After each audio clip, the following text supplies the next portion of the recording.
Okay, I thought I'd do a review of one of the exam papers, and instead of just going through exhaustively through each question, I thought I'd just pick out the bits that are really, I suppose, gonna catch you out really, and kind of focus on those, because I suppose every year there's a few variances of what's going on that will catch you out, and but it's the same kind of theme overall. But I mean, and then just go through, I suppose, the central kind of method behind all of these, because that's kind of quite the same. And kind of supplement these pathetic solutions that the SEC give, which are utterly useless, really. And so here they are. They're pretty much, they're written kind of in a kind of smug way that we don't have to explain anything. We just write down a bare line and don't explain. Pick it from the sky, pluck it from the sky as a straw man, and don't show where it's coming from. So just might want to fill in those blanks, and because you have to give that method in the exam, and those solutions are pretty much useless, and they wouldn't accept a student just throwing down that rubbish without any explanation. So I'm surprised that they give it out. It gives the impression that they're really reluctant to give any solutions at all. I'd say it kills them, and they're giving it very reluctantly. So this year 2020, I'd say it'd be considered one of the more difficult exams, and I think there's a few twists, and none more than question 2, the relative velocity one, the river one, where incredibly the pace of the river increases halfway through. I've never seen that happen before, so that was a little bit evil. And I think, considering this landed in the year of the coronavirus in 2020, people would have been going ape over this, I think, and only for the fact that they had calculated grades for it. That probably sweetened the pill, obviously, but otherwise, I think the applied maths exam, it really inducts an 18-year-old into a kind of an intellectual SAS, because it's one of the few exams really that really tests kind of intellect and thinking for yourself, because there's nothing, you can't really learn an awful load of junk and just spew it out. You have to actually think about it, and once you do think about it and just go through it step by step, it's fine, you know.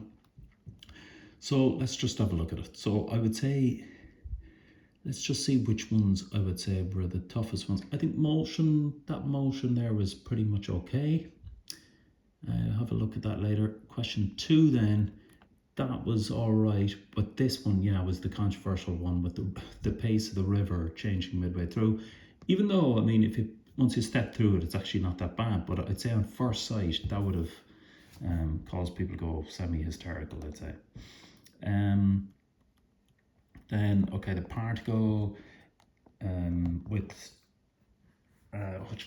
projectiles, that one was lovely. I mean, anyone where you have to prove a range, anywhere where it says show that, you know, something is equal to that, where they're giving you the answer, is a lovely question, because you have the answer, you keep your eye on the prize all the way through and you step through it. This guy I thought was okay as well as a projectiles question. It's unusual to get a hop in a projectiles question, but when you do, it's not that much of a problem, and we'll have a look at that as well. I mean, the main thing to remember there is, so they're combining collisions really, which is normally in question 5 in there, but the main thing to remember there is that if you're choosing this as the y plane, then the coefficient of restitution, the impact is purely impacting on the y in the y direction. So the x direction, it's like the oblique collisions really. You're just considering the impact on the y direction. So it's coming down this way and it's rebounding back up, and it's the coefficient of restitution is factoring what the final y value of that hop is to the next y value of the velocity of the next hop, and the x velocity remains the same before and after that collision there, or bounce off the ground. And that's the main thing to stick to there. This block of mass connected particles, that and this, we'll come back to that one, that would have caused people problems. Yeah, that would have been the second controversial, well, not controversial, I mean, you do have to think about it, basically. This one I think was fine, even though it looks a bit weird. Really, it's just, it's pretty much the same as the two pulleys on the side with one connected pulley in the middle. And there's very little difference, but it's, even though it looks quite different. Now this one, I think something that would have cost a lot of people is the time that B remains in contact with the floor, but we'll come back to that later. Collisions, this guy, I thought that was straightforward. It's the standard one which has come up a few times where you two balls bashing into each other. That one goes back, hits a wall and comes back, and it's the old question of, are they going to rebound again? And they're saying B rebounds, there will be a further collision between A and B if epsilon is within that range. So normally you don't see it within the range, but you see epsilon being less than the quarter bit. I'd say this might have caught people a little bit, and we'll just see how you get that bit as well. The oblique collision, I think, is fair enough. It's just a little bit different in that it's saying it proved that P will turn to a right angle, but really, so it's the right, it comes in at 30 degrees, goes at a right angle, so really what's left is it's going off at 60 degrees. And as you can remember, this is stationary, so you always remember that the collision is happening in the, just have to think about it, in the I direction. So J velocity is preserved. So because that's at rest at the start, the J velocity is preserved, so the J velocity has to be 0 before and after. So it's just purely going off in the I direction after that collision. Okay, so that's 5. Yeah, so, and finally, calculus. Might have a look at that there. Dye being dissolved. That's fairly straightforward, I think. There's always an exponential question, and they even give you this. I mean, it's in the log tables, but they want to throw it at you even more, which is, you know, handing it to you a little bit. It's a fairly straightforward integral, I would think there. An alternative method there, keep the p grams continuously. That actually simplifies it even a little bit. So that was reasonably okay. And this guy is okay as well. We'll have a look at these. So, but overall, I would say reasonably, apart from those two tricky ones, it's reasonably okay paper. With just those two twists, which hopefully didn't throw too many people and shouldn't really throw you. But there will always be a twist in the paper. So just the main thing is not to let it throw you while you're doing it. So let's have a look at them. Okay, so the car traveling the straight level road. So really, there's two parts to this. Yeah, so car sees a tractor ahead. So the car is going at 26, the tractor is going at 6. So it's going a lot slower and it has to brake. So there's two parts to it. The car, the driver is pausing, hesitating, and doesn't brake for a second, for a period of time. Let's call it T1. And then they slam on the brakes and they're decelerating at that maximum deceleration for another period of time.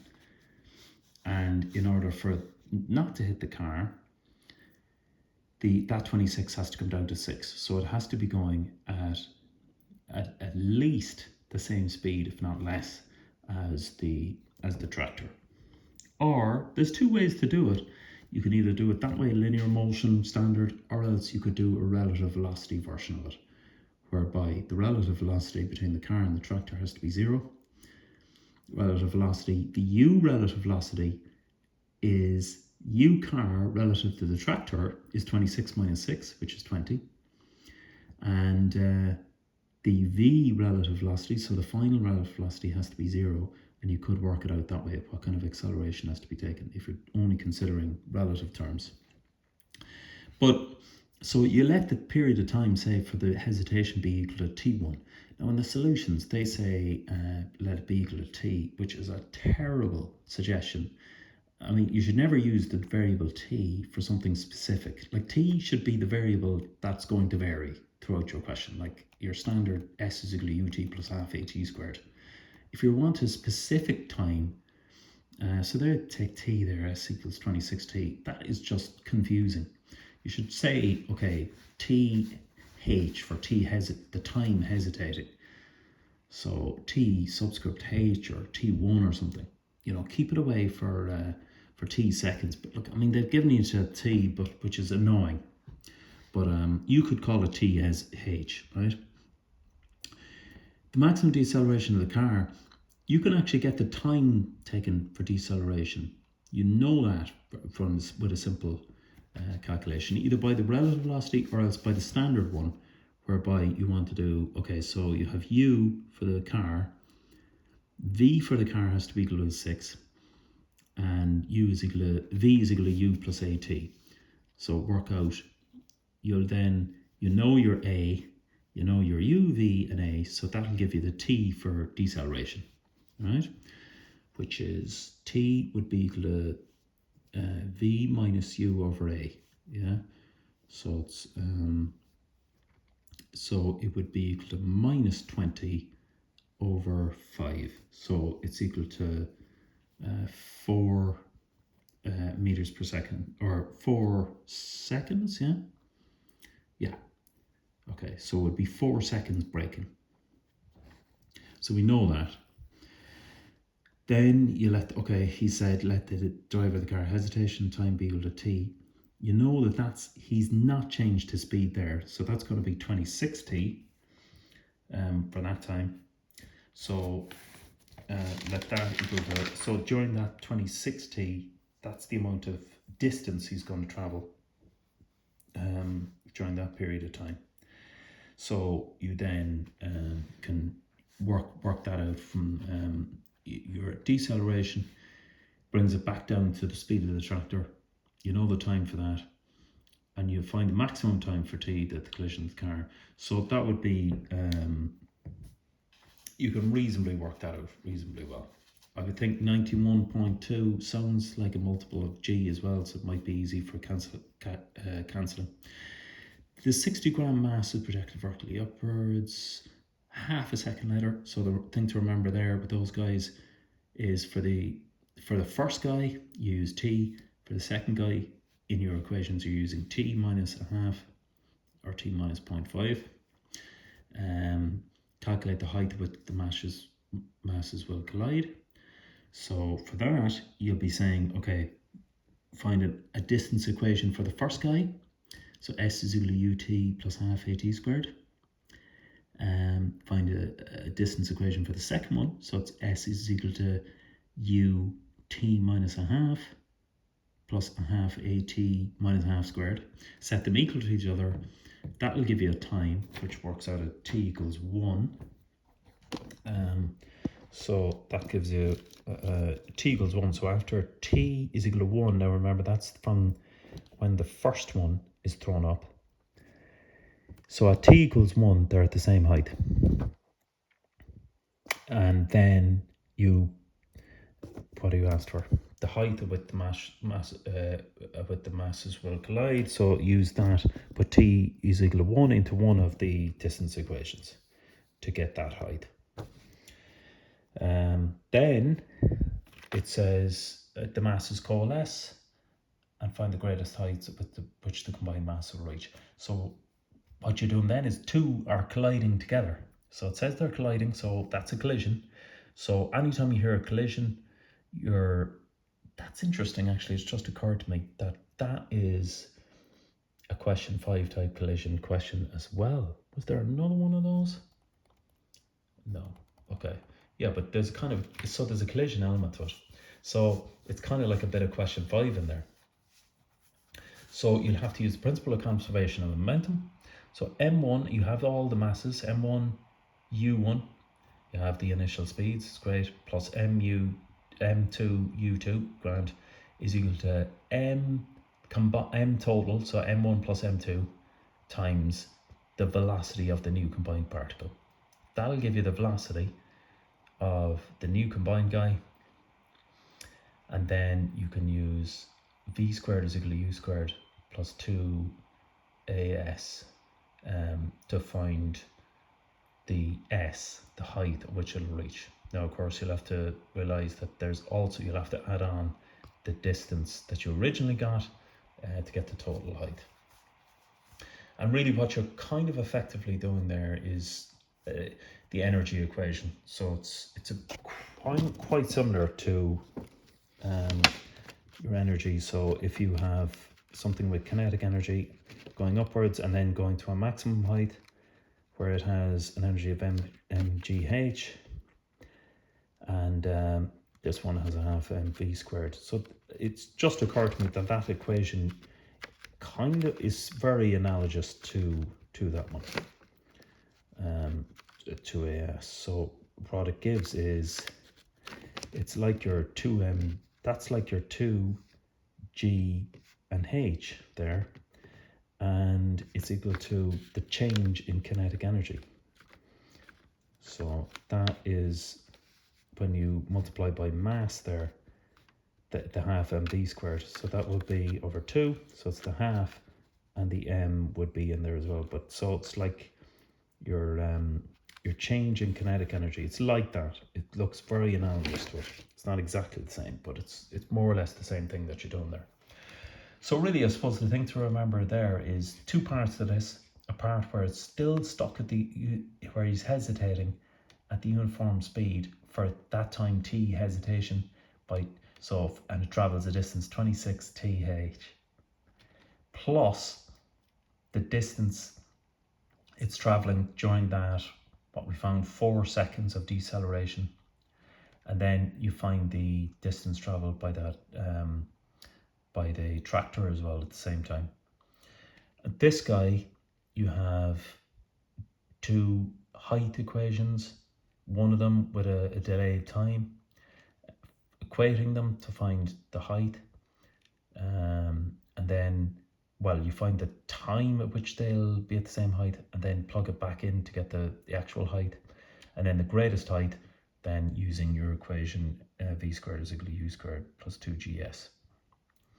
That one was okay, I would have thought. Now, the relative velocity question probably would have been controversial.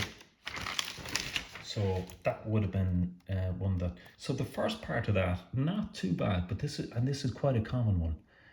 Two cars moving towards an intersection at a kind of at an acute angle, so not perpendicular. In other words, wouldn't really matter, I think, either way whether it was or not. I think the key to this one is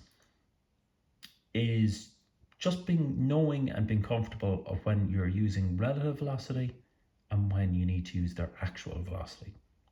So find the velocity of B relative A, pretty straightforward. VA is pretty straightforward in that it's just 6i positive, and then VB then is, so you use your triangle for 30, so it's 8 by what? Cos 30i plus 8 by sine 30i. Subtract them to get your VBA. Okay, very easy start to that. It's easing in nicely. So where have we done that? Yeah, so VBA is fairly straightforward there. So you get this guy. Now, then it says find the distance. Okay, so A reaches the intersection 5 seconds before B. So A gets there before B, and B is still at the awkward angle. The thing to do there is, because A is at a lovely angle, it's going straight along the horizontal, then let A go on, and you know that B will be there 5 seconds later. So you're just kind of using that flipped around a little bit. So A will be at the intersection 5 seconds after B. B will be at the intersection 5 seconds after A was there. So that's what it will look like.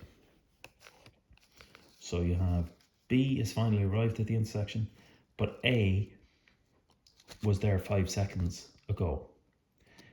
So how long did it take A to get there? So, all right, so you have it should be 5 seconds there. So t is equal to 5. So s is equal to vt. So what is a travelling at? 6. So it'll be 6 by 5, which is 30. So basically A arrived at the intersection early, and then it's been travelling for 5 seconds by the time B gets there. So it'll travel a total of 30 meters. So you know that that's 30. So that's handy. So we're gonna go from there. So we now know that B is here, A is there. So this is a lovely time to kind of freeze it where they're horizontally on the same axis next to each other, separated by should be 30. Now, so VBA goes off in its relative velocity in that direction. So we're fixing A really now, and we're just looking at the velocity of B relative to A. It goes off in that direction. You know this angle theta because you know VBA, you know everything about VBA, and it's going to be the angle that it makes with the x-axis or the y-axis. So that'll be, you know, tan theta is equal to 4 over 4 root 3 minus 6, that guy. You know that that's a right angle because they say the shortest distance, find the distance of each car from the intersection when they're nearest to each other. So really it's when they're nearest to each other, you're not looking for the shortest distance between them, but you're finding the distance of each car from the intersection when they're nearest to each other. Okay, so that's the shortest distance between them, but you're not actually interested in that distance. So what you're interested in finding out is how long it takes for B to get to X. Well, we know the velocity of VBA. So Bx is equal to 60 cos theta. So we know, it's 30. So all of those should be 30. So 30 cos theta, that's the length of Bx. So the distance that B travels in that time is equal to Bx, which we now know, over the velocity of VBA, VB relative to A, right? And then you're multiplying that by VB. So you find out the time that it takes for B to travel that distance. And then you're saying dB is then equal to that time multiplied by VB. So that's the distance it is away. So the full distance it is away from the intersection.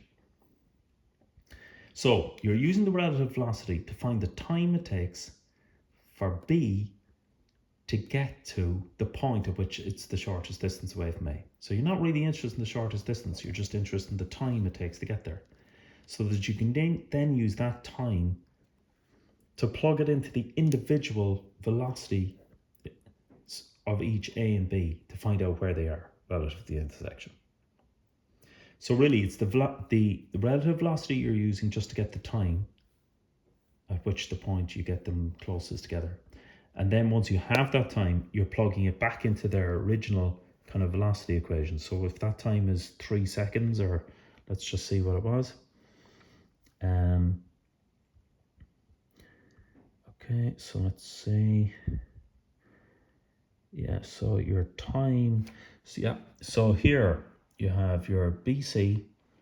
So that's VBA, so the velocity of B relative to A. And then you're trying to find this, you know that that's 30 because it's cos, it's 30 cos of theta.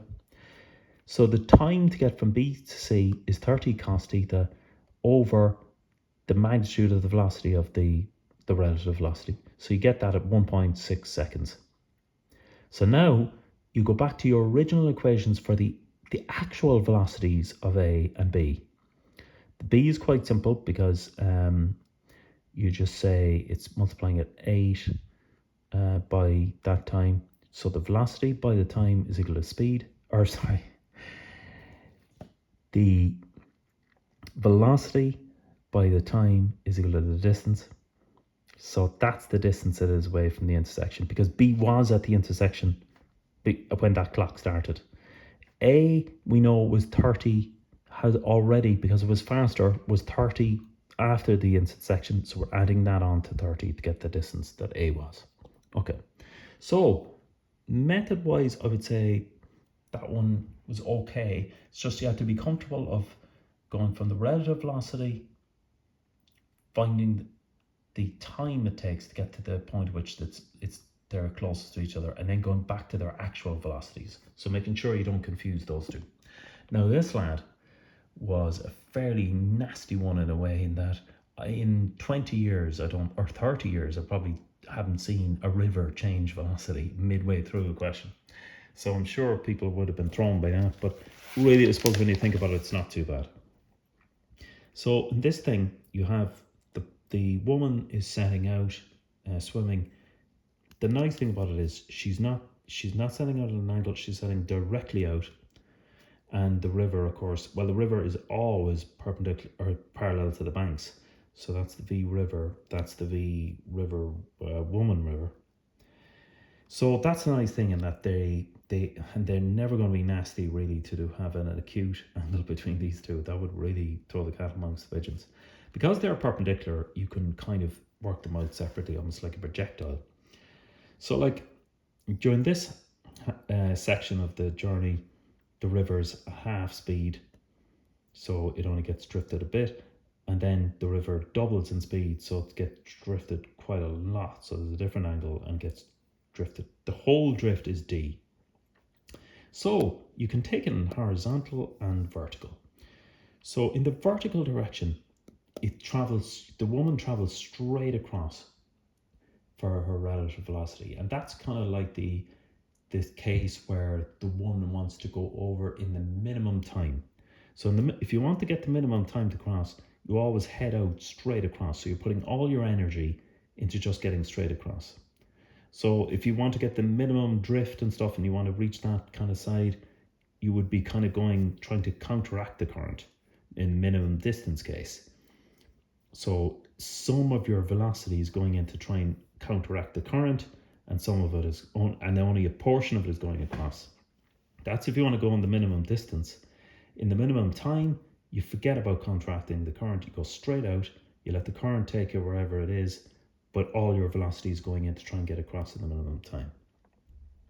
So because of this, they're perpendicular to each other, they don't affect each other. So if you're considering the y direction, then all you have to consider is, so the velocity of the woman relative to the river is 5/8. So the time to cross is equal to distance d over speed. So the time to cross is equal to distance over the speed in the y direction. So that's fairly straightforward. Then, okay, if we call those A and B, so let's say we've two bits to the journey.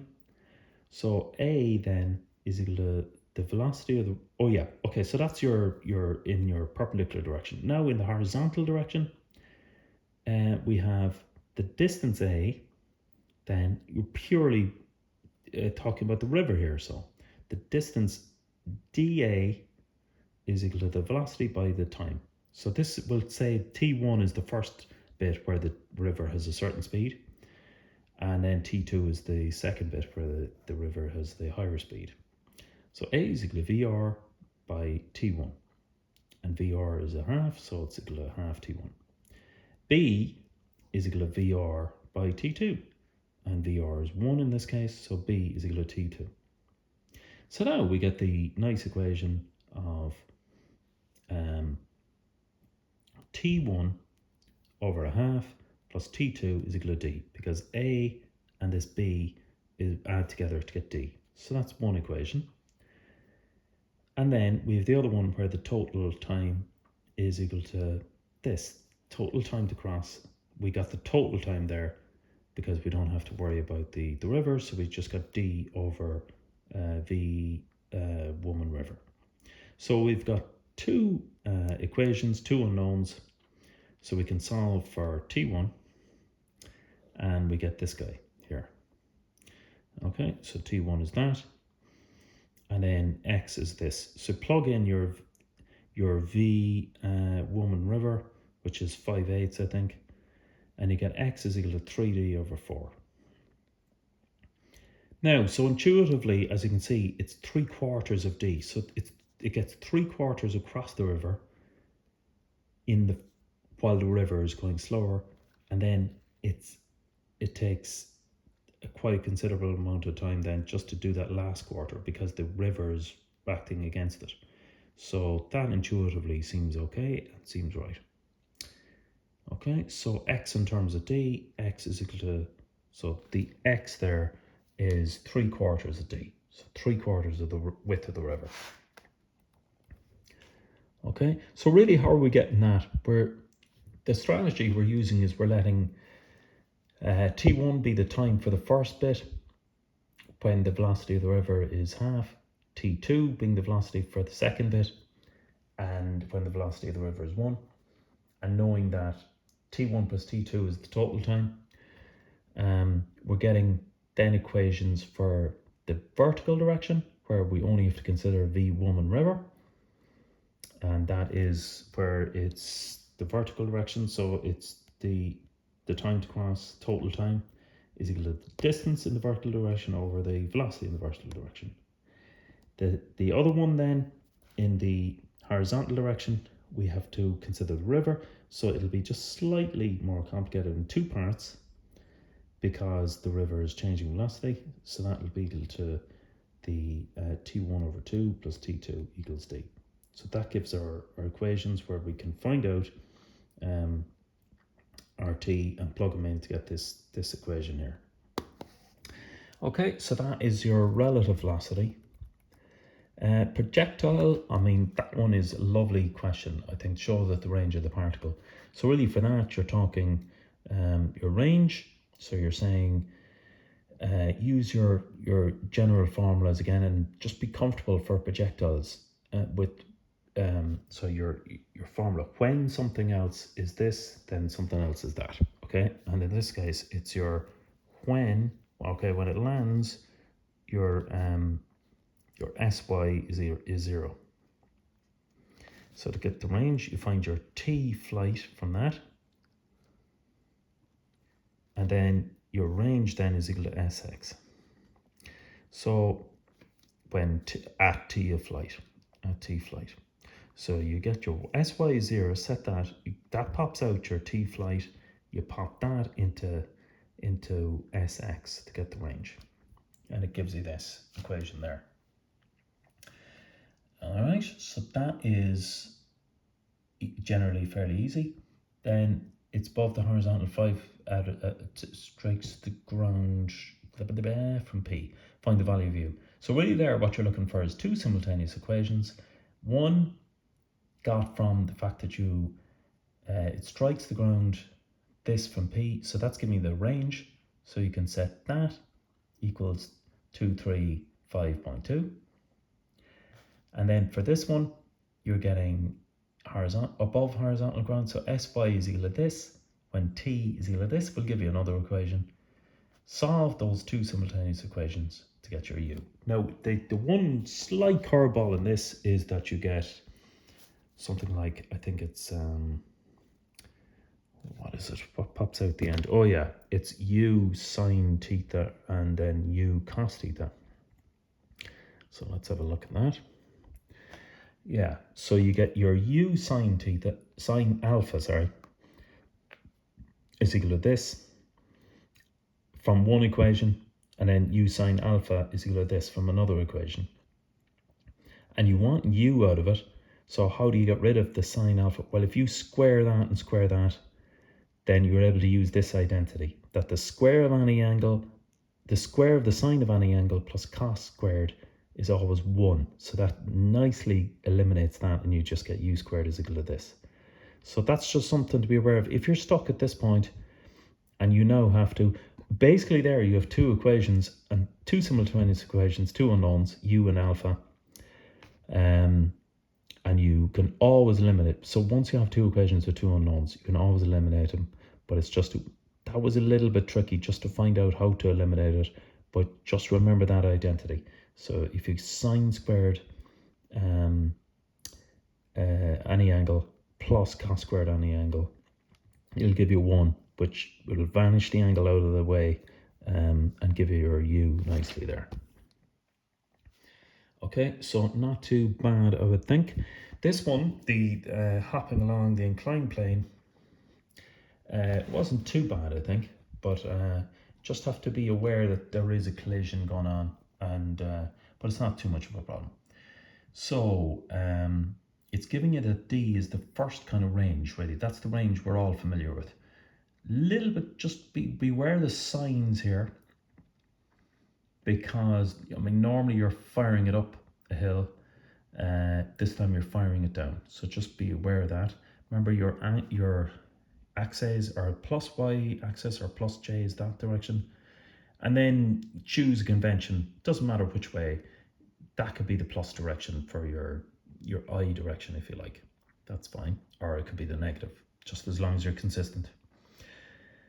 Okay, the fact that you have root 2's there, it's a 9 and 45 degree angle will make things simplify. So your u is 2 root 2.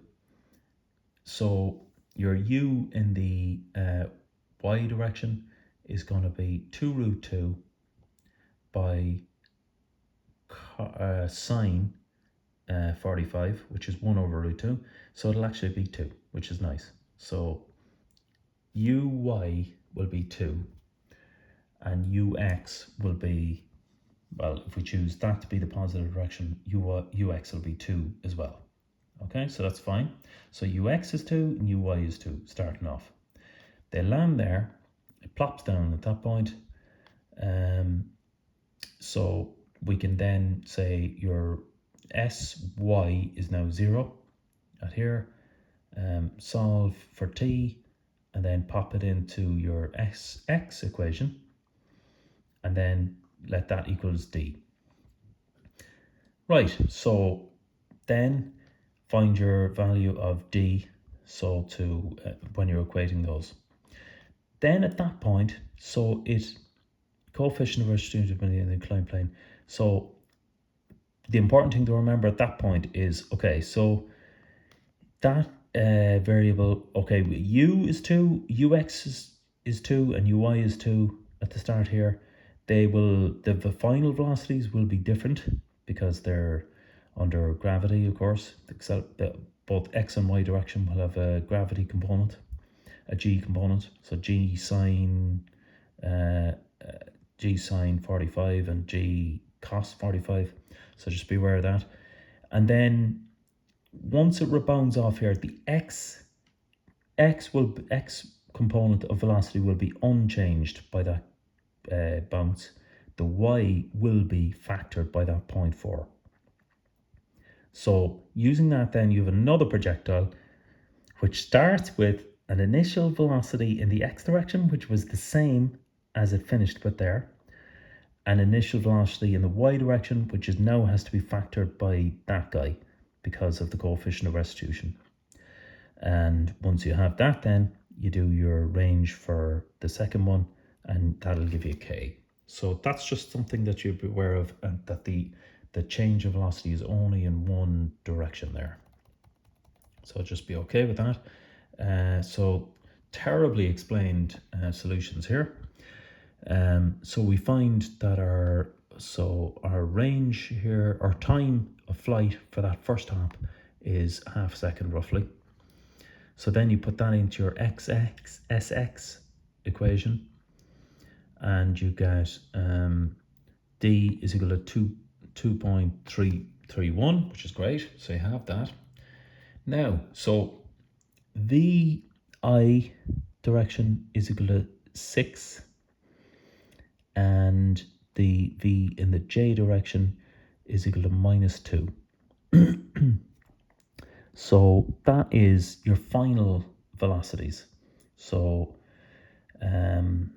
your -2, your VR then is equal to 6. So your VR is equal to 6 because that's unchanged. In the I direction, the velocity is not going to change, and your J velocity is going to rebound upwards at that velocity multiplied by your coefficient of restitution. Because so in the simple equation here, because it's just bouncing off, it's equal to your V2 is going to be equal to minus E U2. So it's equal to 0.4 by whatever the initial velocity was, minus 2. Yeah, by minus 2, which is equal to minus 0.8. Okay, so that's why, oh yeah, but it's changing sign, so it's 0.8. So what that's saying is that your velocity now is going to be equal to 6 in the horizontal direction and 0.8 in the vertical direction. Because the coefficient of restitution, because it's collision, it's kind of absorbed some of the energy, and that's why it's got less of a velocity in the second hop. Now you're doing projectiles again. For the next hop, you're just using another projectile, except with this initial speeds now at this time. So it's got so Sy is 0. So this Uy here is this 0.8. So it's your standard equation. Sy is equal to Uyt minus a half gt squared, and set that equal to 0. So that gives your t, time of flight for the second hop. Then find your Sx equation, so putting that in. So that's your Uxt and equating those two. And then that will be able to give your K value there, which is about 0.68. Okay, so that is your projectiles question. Wouldn't say that's too bad. That's okay. The connected particles then. So let's just take the part B. So it's interesting in that normally part A is the one that eases you in, and part B is the trickier one. It's kind of the opposite here, I would say, in this case. Even though this looks a bit funny, it's really like the original guy. So very much like your original standard one, where you have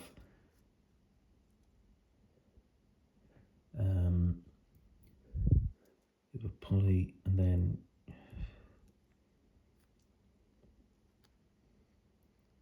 so your standard one is like this. So you've got free masses on either side, and then you've got your movable pulley. You have an acceleration of A in that one, an acceleration of B in that, and the acceleration of the middle one is the average. So it's equal to A plus B over 2. And this one looks a bit different because you've got this on a kind of a wedge, but really it's kind of the same principle. So for this one, it's exactly the same that we always had. You have tension pulling it up, and mass mg pulling it down. Choose a direction for your acceleration, call it B, and that's grand. Your middle pulley then, well, let's look at the other one first. This guy is on a wedge which does have friction, so we have to consider that Fr, the friction force. It says you're moving up the plane, so the friction is going to be moving that direction. So Fr is going to